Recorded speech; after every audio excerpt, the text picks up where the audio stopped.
Praise Lord. എന്റെ ശബ്ദം കേൾക്കാമെന്ന് വിചാരിക്കുന്നു. നാമത്തിന് മഹത്വം ഉണ്ടാവട്ടെ. നാമത്തിന് എല്ലാവർക്കും സ്നേഹം അറിയിക്കുന്നു. ഇന്ന് രാത്രികാലം നമുക്ക് ഒരുമിച്ച് കർത്താവിന്റെ വചനം ചിന്തിക്കാം. 2 കൊരിന്ത്യർ 11-ാം അധ്യായം 2-3 വാക്യങ്ങൾ. ഞാൻ നിങ്ങളെ കുറിച്ച് ദൈവത്തിന്റെ എരിവോടെ എരിയുന്നു. ഞാൻ ക്രിസ്തു എന്ന ഏക പുരുഷന് നിങ്ങളെ നിർമ്മല കന്യകയായി ഏൽപ്പിക്കുവാൻ വിവാഹ നിശ്ചയം ചെയ്തിരിക്കുന്നു. എന്നാൽ സർപ്പം ഹവ്വായെ ഉപായത്താൽ ചതിച്ചതുപോലെ നിങ്ങളുടെ മനസ്സ് ക്രിസ്തുവിനോടുള്ള ഏകാഗ്രതയും നിർമ്മലതയും വിട്ട് വഷളായി പോകുമോ എന്ന് ഞാൻ ഭയപ്പെടും.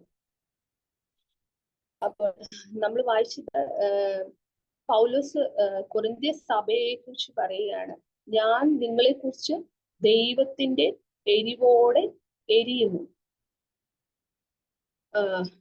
പൗലോസിന് ഭയങ്കര ഒരു എന്താ പറയുന്നത് സീല് ദൈവസഭകളെ കുറിച്ച്, ദൈവമക്കളെ കുറിച്ച് അദ്ദേഹം പറഞ്ഞ സുവിശേഷം പറഞ്ഞ ഓരോരുത്തരെയും ഓരോ ദൈവമക്കളെ ക്രിസ്തുവിൽ ജനിപ്പിച്ച തന്റെ മക്കളെ കുറിച്ച് പൗലോസ് ഭയങ്കര എരിവോടെ എരിയുന്നു. ഉള്ളിൽ ഭയങ്കര ഭാരമാണ്. ഈ താൻ ദൈവസന്നിധിയിലേക്ക് കൊണ്ടുവന്ന, താൻ സുവിശേഷം പറഞ്ഞ, താൻ സ്ഥാപിച്ച സഭകളെ കുറിച്ചും ആ ദൈവമക്കളെ കുറിച്ചും ഒക്കെയുള്ള ഭയങ്കരമായിട്ടൊരു എരിവ്. അത് എന്തിനായിട്ടുള്ള ഒരു എരിവാണെന്ന് നമ്മൾ താഴെ വായിക്കുന്നു. ഞാൻ ക്രിസ്തു എന്ന ഏക പുരുഷന് നിങ്ങളെ നിർമ്മല കന്യകയായി ഏൽപ്പിക്കുവാൻ വിവാഹ നിശ്ചയം ചെയ്തിരിക്കും. നമുക്ക് എല്ലാവർക്കും അറിയാം, നമ്മളെ കർത്താവിന്റെ മണവാട്ടിയായിട്ടും കർത്താവിനെ മണവാളനുമായിട്ടൊക്കെയാണ് ആലങ്കാരിക ഭാഷയിൽ നമ്മൾ ദൈവവചനത്തിൽ വായിക്കുന്നത്. അപ്പോൾ സുവിശേഷം കേട്ട് രക്ഷയിലേക്ക് വന്നവരെ എല്ലാം എന്തോ നമ്മളൊരു എൻഗേജ്മെന്റ് കഴിഞ്ഞു അല്ലെ, നമ്മൾ ദൈവവുമായിട്ടൊരു റിലേഷനിലേക്ക് പ്രവേശിച്ചിരിക്കുകയാണ്. എന്ന കർത്താവിന്റെ വരവിങ്കൽ എന്താണ്, മണവാട്ടിയെ ചേർക്കാനായിട്ട് അവൻ വേഗത്തിൽ വരുമെന്ന് നമ്മളുടെ പ്രത്യാശയാണ്. അപ്പോൾ പൗലോസ് പറയുന്നത്, ഞാൻ നിർമ്മല കന്യകയായിട്ട് നിങ്ങളെ കർത്താവിന് കരങ്ങളിലേക്ക് ഏൽപ്പിച്ചിരിക്കുക അല്ലെ. അപ്പം രക്ഷിക്കപ്പെട്ട ലോകത്തിന്റെ മാലിന്യങ്ങളിൽ നിന്നെല്ലാം വേർപെടുത്തി, പാപത്തിന്റെ എല്ലാ അടിമത്തത്തിൽ നിന്ന് നമ്മളെ വേർപിരിച്ച് നമ്മളെ ശുദ്ധീകരിച്ച് കർത്താവ് ഒരു നിർമ്മല കന്യകയായിട്ട് കർത്താവിന്റെ കരങ്ങളിലേക്ക് നമ്മളെ കൊടുത്തിരിക്കുക.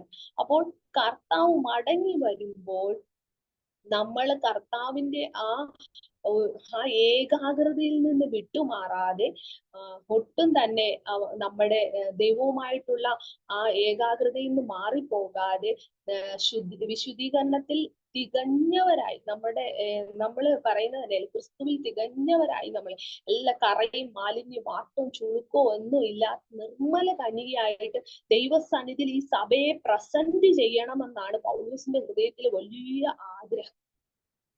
ദൈവത്തിന്റെ ഈ മണവാട്ടിയെ, ഈ മണവാളൻ വരുമ്പോഴത്തേക്ക് നമുക്കറിയാം, കല്യാണത്തിന് അല്ലെ, വേണ്ടിയിട്ട് എൻഗേജ്മെന്റ് കഴിഞ്ഞു, കല്യാണത്തിന് വേണ്ടിയിട്ട് നമ്മൾ ഒരുങ്ങും ഇല്ലേ. മണവാട്ടിയുടെ ഹൃദയവും ഒരുങ്ങുന്നുണ്ട്. എല്ലാ തരത്തിലും മണവാട്ടി ഒരുങ്ങുന്നു, മണവാളനെ മണവാട്ടി സ്വീകരിക്കാനായിട്ട് ഒരുങ്ങുന്നുണ്ട്. അപ്പൊ മണവാട്ടി ഒരു എന്താ പറയുന്നത്, ശുദ്ധയായി നിർമ്മല കന്യകയായി അല്ലെ, ഒരു കളങ്കവും ഇല്ലാത്ത ഒരു കന്യകയായിട്ട് ഇരിക്കണമെന്നാണ് മണവാളൻ ആഗ്രഹിക്കുന്നത്. അപ്പോൾ പൗലോസിന്റെ ഹൃദയത്തിലെ ആഗ്രഹം എന്താണ്, ഈ ക്രിസ്തുവിൽ നിന്ന് ഒട്ടും ശ്രദ്ധ വിട്ടുപോകാതെ, നിർമ്മലത ഒട്ടും തന്നെ മാറിപ്പോകാതെ കർത്താവിന്റെ കരത്തിലേക്ക്, കർത്താവിന് മുമ്പിൽ ഇവരെ പ്രസന്റ് ചെയ്യണമെന്നാണ് പൗലോസിന്റെ ഹൃദയത്തിലെ ആഗ്രഹം. അപ്പൊ നമ്മൾ ഓരോരുത്തരും നമ്മളെല്ലാവരും ശുശ്രൂഷയിലുള്ളവരാണ്.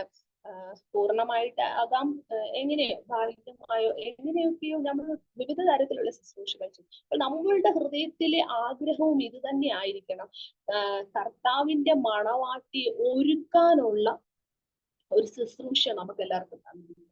നമ്മള് ഈ ഒരു ലോകത്തില് ഈ മണവാട്ടിക്ക് ജീവിക്കാൻ ആവശ്യമായിട്ടുള്ള എല്ലാ സാഹചര്യങ്ങളും, നമ്മൾ ഇന്ന് കാണുന്ന ഒരു സിറ്റുവേഷനിനെ കുറിച്ച് ഞാൻ പറയുന്നത്, നമ്മൾ ഇന്നത്തെ മണവാട്ടി ഈ ലോകത്തില് എങ്ങനെ ജീവിക്കണം, ഇവിടുത്തെ കാര്യങ്ങളെല്ലാം നല്ല സെറ്റപ്പിലാകണം എന്നൊക്കെ ഉള്ളൊരു ചിന്തയിൽ ക്രിസ്തുവിന്റെ കർത്താവ് ആഗ്രഹിക്കുന്ന ആ ഒരു കറയും മാലിന്യവും വാട്ടവും ചുളുക്കവും ഒന്നും ഇല്ലാതെ പ്രാപിച്ച് ശുദ്ധീകരണം പ്രാപിച്ച് വിശുദ്ധീകരണം പ്രാപിച്ച് തേജസ്സിന് വേണ്ടി ഒരുക്കൊണ്ടിരിക്കുകയാണ് പ്രാപിക്കാൻ വേണ്ടിയിട്ട്. ആ ഒരു പ്രോസസ്സിലാണ് നമ്മൾ ഓരോരുത്തരും കാണുന്നത്. എന്നാൽ നമ്മുടെ ഇന്നത്തെ ഒരു ഇത് കണ്ടിട്ട് നമുക്ക് തോന്നുന്നത് അതിൽ നിന്നെല്ലാം വഴുതി മാറിയിട്ട് ഈ ലോകം ഇതിനകത്തിലേക്ക് കടന്ന് നമ്മുടെ ദൈവസഭയ്ക്ക് ശുദ്ധീകരണത്തിന്റെ കുറിച്ചുള്ള അല്ലെ രൂപാന്തരത്തെ കുറിച്ച് തേജസ് പ്രാപിക്കണമെന്ന് പ്രത്യാശയൊന്നും ഉള്ളതായിട്ട് നമുക്ക് ഉള്ളവരുണ്ടായിരിക്കാം. പക്ഷെ മൊത്തത്തിൽ നമുക്ക് അങ്ങനെ ഒരു ഇതാണ് കാണുന്നത്. അപ്പോൾ എങ്ങനെയാണ് കർത്താവിന്റെ ഏകാഗ്രതയും നിർമ്മലതയും വിട്ട് നമ്മൾ വഷളായി പോകുന്നത്? അപ്പോൾ ആ സഭയിലേക്ക് അനേക കള്ള അപ്പോസ്തലന്മാര്, കപടഭേലക്കാര്, കള്ളപ്രവാചകന്മാരൊക്കെ വന്നിട്ട് പൗലോസ് പ്രസംഗിക്കാത്ത വേറൊരു യേശുവിനെ പ്രസംഗിക്കുന്നു. അത് 4-ാമത്തെ വാക്യം നമുക്ക് ഒരുത്തൻ വന്ന് ഞങ്ങൾ പ്രസംഗിക്കാത്ത മറ്റൊരു യേശുവിനെ പ്രസംഗിക്കുന്നു. നിങ്ങൾക്ക് ലഭിക്കാത്ത വേറൊരു ആത്മാവെങ്കിലും, നിങ്ങൾ കൈക്കൊള്ളാത്ത വേറൊരു സുവിശേഷമെങ്കിലും ലഭിക്കുകയും ചെയ്യുമ്പോൾ നിങ്ങൾ ഓർക്കുന്നത് ആശ്ചര്യം. അപ്പോൾ പൗലോസ് പറയാ, ഞാൻ നിങ്ങൾക്ക് തന്ന ഒരു യേശു അല്ല, ഞാൻ നിങ്ങളുടെ ഇടയിൽ ഒരു പ്രസംഗിച്ച യേശുവിനെ അല്ല ഇപ്പൊ നിങ്ങളുടെ ഇടയിൽ പ്രസംഗിക്കപ്പെടുന്നത്. അല്ലേ? കർത്താവ് നമ്മളെ നമ്മുടെ രക്ഷകനും കർത്താവും അല്ലെ നമ്മുടെ രാജാവും ദൈവവുമായിട്ട് ആയിരിക്കുന്ന കർത്താവിനെ ഇപ്പോൾ പല രീതിയിലാണ് പ്രസന്റ് ചെയ്യുന്നത്. യേശുവിനെ മറ്റൊരു യേശു, പൗലോസ് പ്രസംഗിക്കാത്ത ദൈവവചനത്തിൽ നിന്ന് വിപരീതമായിട്ട് ഉള്ള ഒരു യേശുവിനെയാണ് സഭകളിലൊക്കെ പ്രസംഗിക്കപ്പെടുന്നത്. അപ്പോൾ വേറൊരു യേശു, അപ്പൊ അത് ഏത് യേശുവാണ് അല്ലെ? അപ്പോൾ അങ്ങനെ ഒരു യേശുവിനെയാണ് ആൾക്കാരുടെ ഉള്ളിലേക്ക് കൊടുക്കുന്നത്. പൗലോസ് പറഞ്ഞു, ഞാന് നിങ്ങൾക്ക് തന്ന ഒരു യേശു അല്ല അത്, അല്ലെ? അപ്പോ യേശു കർത്താവ് നമുക്ക് എല്ലാവരും ആഗ്രഹിക്കുന്ന കർത്താവ് നമ്മുടെ ജീവിതത്തിലേക്ക് കടന്നു വന്ന് നമ്മുടെ സ്ഥിതികളെല്ലാം മാറ്റണം, അല്ലെ? നമ്മുടെ സ്ഥിതിയെല്ലാം മാറും, അല്ലെ? ഓരോരുത്തർക്കും ഓരോ രീതി, ഓരോ ആവശ്യങ്ങൾക്കും ആയിരിക്കും നമ്മൾ കർത്താവിനെ സമീപിക്കുന്നത്. അപ്പോൾ നമ്മുടെ ഹൃദയത്തിലെ ആഗ്രഹം എന്താ? കർത്താവ്, ഞാൻ ഇന്ന ആവശ്യത്തിന് വേണ്ടി കർത്താവിന്റെ അടുത്ത് വന്ന് കർത്താവ് അത് മാറ്റി തരും, അല്ലെ? കർത്താവ് അതിൽ വിടുതൽ തരും, അതിലൊരു മുന്നേറ്റം ഞങ്ങൾക്ക് തരും എന്നൊക്കെയുള്ള ചില. എന്നാൽ ദൈവത്തോട് അടുത്തടുത്ത് നമ്മൾ ചെല്ലും തോറും, നമ്മൾ കർത്താവിനെ കൂടുതൽ അറിയുമ്പോഴും, നമ്മൾ ഈ വചനത്തിന്റെ ആഴങ്ങളിലേക്ക് കർത്താവിന്റെ അടുത്തോട്ട് വരുമ്പോഴാണ് നമുക്ക് മനസ്സിലാകുന്നത് കർത്താവ് നമ്മളെ എന്തിനാ വിളിച്ചേ, അല്ലെ? നമ്മളെ എന്തിനാ കർത്താവ് വിളിച്ചത്? സുവിശേഷം എന്തിനാ പറയുന്നത്? എന്തിനാ സുവിശേഷം എന്തിനാ ആവശ്യം? അതൊക്കെ നമുക്ക് പിന്നീടാണ് മനസ്സിലാകുന്നത്. അപ്പോൾ എന്നാലും നമ്മുടെ ഇടയിൽ പ്രസംഗിക്കപ്പെടുമ്പോഴെല്ലാം എന്താ പറയുന്നത്, ആർക്കും, എന്റെ ഒരു എക്സ്പീരിയൻസ് വെച്ചിട്ട്, ഞാൻ അധിക നാളായാലും എനിക്ക് പെന്തക്കോസ്റ്റൽ ബാക്ക്ഗ്രൗണ്ട് ഇല്ല, ഒത്തിരി നാളായിട്ടല്ല ശുശ്രൂഷയിലായിരിക്കുന്നത്, കുറച്ച് നാളായിട്ടേ ഉള്ളൂ. അപ്പോൾ എന്റെ ഒരു എക്സ്പീരിയൻസ് വെച്ചിട്ട് നമ്മൾ ഒരാളോട് വചനത്തിൽ നിന്നുള്ള യേശുവിനെ പ്രസന്റ് ചെയ്യുമ്പോൾ അവർക്ക് അതിനെ സ്വീകരിക്കാൻ മടിയുള്ളതായിട്ട് ഞാൻ കണ്ടിട്ടുണ്ട്. നമ്മള് ഇപ്പൊ ഒരു സഹോദരി എന്നോട് പറഞ്ഞിട്ടുണ്ട്, നമുക്ക് എന്തിനാണ് കഷ്ടത? അപ്പൊ കഷ്ടത നമുക്ക് ദൈവം അനുവദിച്ചതാണ് എന്ന് നമ്മൾ പറയുമ്പോൾ, ദൈവവചന പ്രകാരം നമ്മൾ അവരെ ആശ്വസിപ്പിക്കാൻ ശ്രമിക്കുമ്പോൾ അവര് പിന്നെ എന്തിനാണ് കഷ്ടം അനുഭവിക്കാൻ വേണ്ടിയാണെങ്കിൽ കർത്താവ് എന്തിനാണ് നമ്മളെ ഈ ലോകത്തിലേക്ക് ആക്കിയത്? അപ്പോൾ എന്ന് പറഞ്ഞാൽ അവർക്ക് ഈ ക്രിസ്തീയ ജീവിതം, ഇടുക്കവും ഞെരുക്കവും ഉള്ള ഈ ക്രിസ്തീയ ജീവിതത്തിലൂടെ ഈ യേശുവിനെ പിൻപറ്റി പോകാൻ ഒരു താല്പര്യവും ഇല്ലാത്ത രീതിയിലാണ് സംസ്കൃതി. എല്ലാവർക്കും വിശാലമായ വഴിയും ഇതിലൂടെ വലിയ വിശാലമായ വാതിലൂടെ അതിലേക്ക് കയറാനാണ് ആഗ്രഹിക്കുന്നത്. എന്നാൽ ഇടുങ്ങിയ വാതിലിലൂടെ കയറാനായിട്ട് ആരും താല്പര്യപ്പെടുന്നില്ല. പിന്നെ യേശു കർത്താവ് നമ്മുടെ ജീവിതത്തിലേക്ക് കടന്നു വന്ന് നമ്മുടെ ജീവിതത്തിലേക്ക് അവൻ എല്ലാ കാര്യങ്ങളും എനിക്ക് ചെയ്തു തരണം. അവൻ എന്റെ ജീവിതത്തിലെ സ്ഥിതികളെ, എന്റെ കാര്യങ്ങളെല്ലാം എനിക്ക് ചെയ്തു തരണം. പക്ഷെ എന്റെ ജീവിതത്തെ മാറുവാനായിട്ട് എനിക്ക് താല്പര്യം. അപ്പൊ എന്റെ സ്വഭാവം മാറ്റാൻ എനിക്ക് താല്പര്യമില്ല, എന്റെ ജീവിത ശൈലികൾ മാറ്റാൻ എനിക്ക് താല്പര്യമില്ല. അപ്പോൾ മാറാനായിട്ട് എന്നെ മാറ്റാനൊന്നും വരണ്ട, അല്ലെ? എന്നെ മാറ്റാനൊന്നും ഉള്ള യേശു എനിക്ക് ആവശ്യമില്ല. എന്റെ എല്ലാ കാര്യങ്ങളും ചെയ്തു തരുന്ന ഒരാളായിട്ടാണ് യേശുവിനെ നമ്മൾ പലപ്പോഴും കാണുന്നത്. എന്നാൽ കർത്താവ് നമ്മളെ മാറ്റാനായിട്ടാണ് വരുന്നത്, അല്ലെ? നിർമ്മല കന്യകയായിട്ട് നമ്മളെ തറയും മാനും പാട്ടും ചുളുക്കും ഒന്നുമില്ല നമ്മളെ ദൈവസ്ഥാനത്തിൽ നിൽക്കണമെങ്കിൽ അവൻ നമ്മുടെ ജീവിതത്തിൽ വന്ന് നമ്മളെ രൂപാന്തരപ്പെടുത്തിയേ മതിയാവും. അപ്പോൾ നമ്മൾ ഓരോരുത്തർ ശുശ്രൂഷയിലായിരിക്കും നമ്മൾ ഏത് യേശുവിനെയാണ് പ്രസന്റ് ചെയ്യുന്നതെന്ന് വളരെ നമ്മൾ ശ്രദ്ധിക്കേണ്ടതായിട്ട് ആവശ്യമുണ്ട്. ഞാനും കർത്താവിന് വേണ്ടി എന്താ ഒരുക്കപ്പെട്ട ഒരു മണവാട്ടിയെ തന്നെയാണോ ഞാൻ ഒരുക്കുന്നത്, അതോ ഞാൻ ഏത് രീതിയിലുള്ള ശുശ്രൂഷ ചെയ്യേണ്ടതെന്ന് നമ്മൾ തന്നെ ചിന്തിക്കേണ്ടത്. അപ്പൊ പിന്നെ നമ്മൾ വായിക്കുന്നത് വേറൊരു ആത്മാവ്, അല്ലെ? നമ്മള് വചനത്തിൽ വായിക്കുന്നത് സത്യത്തിന്റെ ആത്മാവ് വരുമ്പോൾ നിങ്ങൾ സകലത്തിലേക്കും വഴി നടത്തും. പിന്നെ പറയുന്നുണ്ട് യേശു കർത്താവ് വരുമ്പോൾ യേശു കർത്താവ് പറഞ്ഞത് ശിഷ്യന്മാരോട് പറഞ്ഞ കാര്യങ്ങളെല്ലാം ഓർമ്മിപ്പിച്ചു തരും, അല്ലെ? കർത്താവ് പറഞ്ഞ കാര്യങ്ങളെല്ലാം പരിശുദ്ധാത്മ, അപ്പം യേശു ഒന്നും പരിശുദ്ധാത്മാവ് വേറൊരു രീതിയിലും അല്ല ഇടപെടുന്നത്. യേശു കർത്താവ് എന്തൊക്കെ പറഞ്ഞു, യേശു കർത്താവ് പറയുന്നത് എന്താ? ഞാൻ പിതാവ് പറഞ്ഞിട്ടല്ലാത്തതൊന്നും നിങ്ങളോട് പറഞ്ഞിട്ടില്ല, ഞാൻ സ്വയമായിട്ടൊന്നും പറഞ്ഞു. ഞാൻ എന്തെങ്കിലും പറഞ്ഞിട്ടുണ്ടെങ്കിൽ അത് പിതാവ് പറഞ്ഞതാണ്, അല്ലെ? അപ്പൊ യേശു കർത്താവ് പറയുന്നത് ഞാൻ പറഞ്ഞ കാര്യങ്ങൾ മാത്രമേ പരിശുദ്ധാത്മാവ് നിങ്ങളോട് പറയത്തുള്ളൂ. ഞാൻ പറഞ്ഞ കാര്യങ്ങളെല്ലാം നിങ്ങളെ ഓർമ്മപ്പെടുത്തും. പരിശുദ്ധാത്മാവ് നിങ്ങളെ ആ സമയങ്ങളിൽ ഓർമ്മപ്പെടുത്തും, ഇല്ലേ? അപ്പോൾ പക്ഷെ നമ്മൾ ഇന്ന് കാണുന്ന ഒരു ഇതെന്ന് പറയുന്നത് ആത്മാവ് വേറൊരു രീതിയിലും വചനം വേറൊരു രീതിയിലുമായിട്ടാണ് നമ്മൾ കാണുന്നത്. എന്നാൽ അതിന്റെ അർത്ഥം വചനം നമ്മൾ നന്നായിട്ട് വായിക്കുകയും നന്നായിട്ട് ധ്യാനിക്കുകയും നമ്മുടെ ദൈവജനത്തെ കൂടുതലായിട്ട് വചനത്തിലോട്ട് ഫോക്കസ് ചെയ്യാനും സത്യദൈവത്തിലോട്ട്, യേശുവിലോട്ടും പരിശുദ്ധാത്മാവിലോട്ടും നമ്മൾ ഫോക്കസ് ചെയ്യാനായിട്ട് ഉത്സാഹിക്കേണ്ടത് വളരെ അത്യാവശ്യമാണ്. എന്റെ അനുഭവം തന്നെ ഞാൻ പറയാം. പ്രവാചകന്മാരുടെ, എനിക്ക് പ്രവചനത്തെ കുറിച്ച് വിരോധമൊന്നുമില്ല. പ്രവചനം തുച്ഛീകരിക്കുന്ന വചനത്തെ വായിക്കുന്നുണ്ട്. എന്നാൽ പ്രവചനങ്ങൾ പറയുന്നതിൽ വളരെ സംഭവങ്ങൾ നമ്മൾക്ക് എന്റെ അനുഭവത്തിൽ എനിക്ക് ഉണ്ടായി. അപ്പോൾ എന്നോടൊരു പേര് പറയാണ്, നിങ്ങളുടെ ശുശ്രൂഷയെ തകർക്കാൻ വേണ്ടിയിട്ട് ചില ശത്രുക്കൾ ശ്രമിക്കുന്നു. അപ്പം നിങ്ങൾ പ്രാർത്ഥിച്ച് ആ ശത്രുക്കളുടെ സംഹാരത്തിനായിട്ട് പ്രാർത്ഥിക്കും. അപ്പൊ ഞാൻ ഞെട്ടിപ്പോയി, കൊല്ലാൻ വേണ്ടി പ്രാർത്ഥിക്കണോ? അല്ലേ? അല്ലേ? മനുഷ്യരെ കൊല്ലാൻ വേണ്ടി പ്രാർത്ഥിക്കുക, അതെന്ത് പ്രാർത്ഥനയാണ്? പെട്ടെന്ന് എന്റെ മനസ്സിലോട്ട് ഓടി വന്നു. അപ്പം പെട്ടെന്ന് ദൈവവചനം എന്റെ ഉള്ളിലേക്ക് വന്നതെന്ന് പറയുന്നത്, ശമരിയുടെ ഗ്രാമത്തിലേക്ക് പോകുമ്പോൾ യാക്കോബ് യോഹന്നാന് അവര് പോകുമ്പോൾ ആ ദേശത്തെ ജനം യേശു കർത്താവിന്റെ അത്ഭുതങ്ങളിൽ ഒന്നും വിശ്വസിക്കാതിരുന്നപ്പോൾ അവര് കർത്താവിനോട് പറയുന്നത്, കർത്താവെ തീ ഇറക്കി ഇവരെ എല്ലാം ഒന്ന് നശിപ്പിക്കുക, ഏലിയാവ് തീ ഇറക്കിയ പോലെ നീ ഒന്ന് തീ ഇറക്കി ഇവരെ എല്ലാം ഒന്ന് കൊന്നേക്കാം.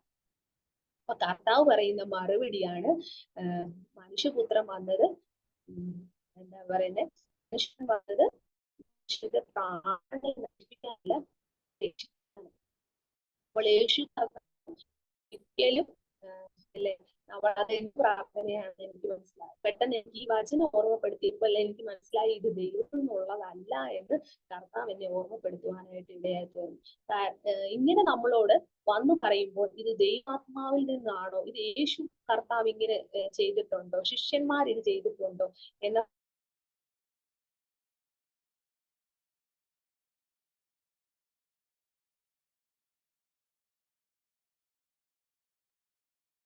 എനിക്കൊന്ന് റേഞ്ച് പോലും അത് കട്ടായി പോയെന്ന് തോന്നുന്നു.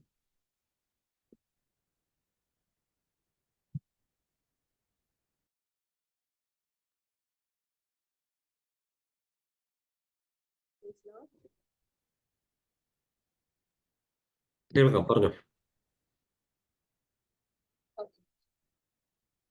അപ്പോൾ നമ്മൾ കേട്ടത്, നമ്മൾ ഏത് ആത്മാവിലാണ് കേൾക്കുന്നതെന്നും ഏത് യേശുവിനെയാണ് പ്രസംഗിക്കുന്നതെന്നും ഏത് സുവിശേഷമാണ് പറയുന്നതെന്നും വളരെ ശ്രദ്ധേയമായ കാര്യമാണ്. അപ്പോൾ ഇവിടെ വേറൊരു സുവിശേഷം എന്ന് പറയുന്നു അല്ലെ. അപ്പൊ യേശു പറയാത്ത വേറൊരു സുവിശേഷം ത്തെ കുറിച്ച് ഇവിടെ പൗലോസ് പറയുന്നുണ്ട്. അപ്പോൾ പത്രോസ് അത് ഒരു വാക്യം വായിച്ചിട്ട് ഞാൻ നിർത്താനായിട്ട് ആഗ്രഹിക്കുന്നു. 1 പത്രോസ് 1-ന്റെ 23, 24 വചനങ്ങൾ. കെടുന്ന ബീജമല്ല, കെടാത്തതിനാൽ ജീവനുള്ളതും നിലനിൽക്കുന്നതുമായ ദൈവവചനത്താൽ തന്നെ നിങ്ങൾ വീണ്ടും ജനിച്ചിരിക്കുന്നു അല്ലെ. സകല ജഡവും പുല്ലുപോലെ അതിന്റെ ഭംഗിയെല്ലാം പുല്ലിന്റെ പൂ പോലെയുമാവുന്നു. പുല്ലുവാടി പൂ ഉതിർന്നു പോയി, കർത്താവിന്റെ വചനമോ എന്നേക്കും നിലനിൽക്കും. അപ്പോൾ നമ്മളെ ദൈവവചനം അല്ലെ, സുവിശേഷത്താൽ ആണ് നമ്മളെ വീണ്ടും ജനിക്കപ്പെട്ടിരിക്കുന്നത്. ദൈവവചനത്താലാണ് നമ്മൾ എല്ലാവരും വീണ്ടും ജനിച്ചത്. അപ്പോൾ മനുഷ്യന്റേതായിട്ടുള്ള അല്ലെ, സകല ജഡവും പുല്ലുപോലെ അതിന്റെ ഭംഗിയെല്ലാം പുല്ലിന്റെ പൂ പോലെയും ആകുന്നു. പുല്ലുവാടി പൂ ഉതിർന്നു പോയി, കർത്താവിന്റെ വചനം എന്നേക്കും നിലനിൽക്കും. അപ്പോൾ ഈ മനുഷ്യന്റേതായിട്ടുള്ള ഒരു മഹത്വം ഉണ്ട് അല്ലെ, ഈ ലോകത്തിൻ്റെതായിട്ടൊരു മഹത്വം ഉണ്ട്.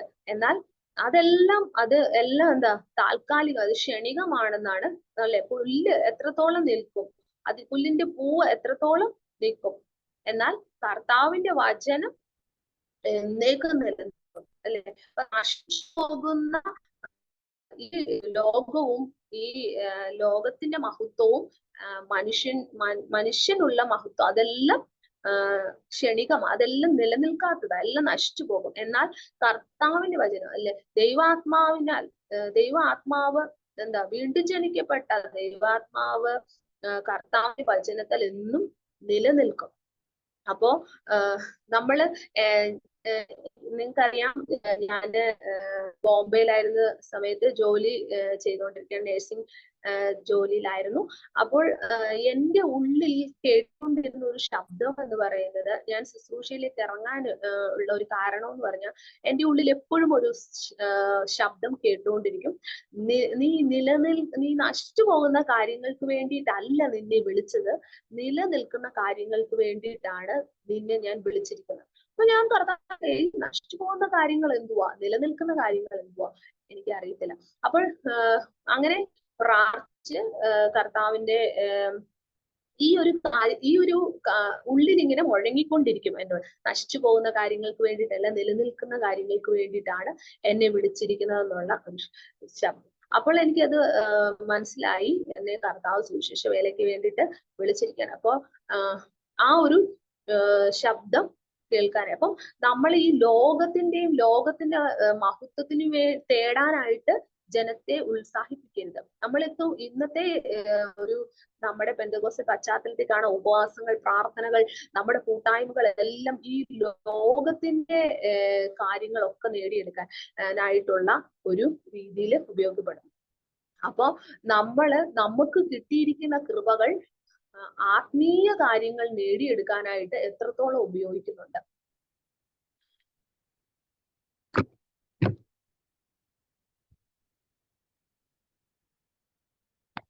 നമുക്ക് കിട്ടിയിരിക്കുന്ന കൃപകളെ നമ്മളെ നമ്മളെല്ലാരും കണ്ടതാണ് വയനാട്ടിൽ സംഭവിച്ച കാര്യങ്ങൾ. അവിടെ എന്താണ്, എല്ലാരും ഒരു നിക്ഷേപങ്ങൾ എല്ലാവർക്കും ഉണ്ട്. ചിലര് വീട് വെച്ചു, ചിലര് അവരുടെ സമ്പാദ്യങ്ങളൊക്കെ ഉണ്ടായിരുന്നു, അവരുടെ കുടുംബം, കുഞ്ഞുങ്ങളൊക്കെ അവരുടെ നിക്ഷേപമായിരുന്നു. പക്ഷെ ഒറ്റ ഒരു രാത്രി കൊണ്ട് അവരുടെ നിക്ഷേപങ്ങളെല്ലാം തീർന്നുപോയി, എല്ലാം അസ്തമിച്ചു. അവര് ഇതുവരെ സമ്പാദിച്ചു കൊണ്ടുവന്നത്, ഇതുവരെ കരുതി കൊണ്ടുവന്നതെല്ലാം അവരുടെ കയ്യിൽ നിന്ന് വിട്ടുപോയി. അപ്പോൾ അതെല്ലാം ഇതിനകത്തുനിന്ന് എനിക്കൊരു പാഠം പഠിക്കാനായിട്ടാണ് അല്ലെ. ഞാൻ ഇതിനെപ്പറ്റി ചിന്തിക്കുമ്പോൾ നമുക്ക് കിട്ടുന്ന ഒരു പാഠമാണ്, നമ്മൾ എന്തിനെ വേണ്ടിയിട്ടാണ് നിക്ഷേപങ്ങൾ, ഇവിടെ ഭൂമിയിൽ കരുതുന്ന നിക്ഷേപങ്ങളെല്ലാം ഇവിടെ കൊണ്ട് തീർന്നു പോകും. സ്വർഗത്തിൽ നിക്ഷേപം ഉണ്ടാക്കാൻ ശ്രമിക്കാം. നമുക്ക് കിട്ടിയ കൃപകളെ നമ്മൾ ഇവിടെ വീടുണ്ടാക്കാനും വീടുണ്ടാക്കിയിട്ട് കുഴപ്പമൊന്നുമില്ല, വീട്, കാറ് വേണോ എന്ത് വേണമെങ്കിലും നമുക്ക് അത്യാവശ്യത്തിന് എല്ലാം നമുക്ക് യൂസ് ചെയ്യാം. എന്നാൽ നമുക്ക് കിട്ടിയിരിക്കുന്ന കൃപകളെ, നമുക്ക് കിട്ടിയിരിക്കുന്ന ആത്മീകമായിട്ട് നേടിയെടുക്കുവാൻ കഴിയുന്ന നിക്ഷേപങ്ങളെ എല്ലാം നമ്മൾ ഈ നശിച്ചു പോകുന്ന കാര്യങ്ങൾക്ക് വേണ്ടി ഉപയോഗിച്ച് നമ്മുടെ കൃപയെ വ്രതാവാക്കും.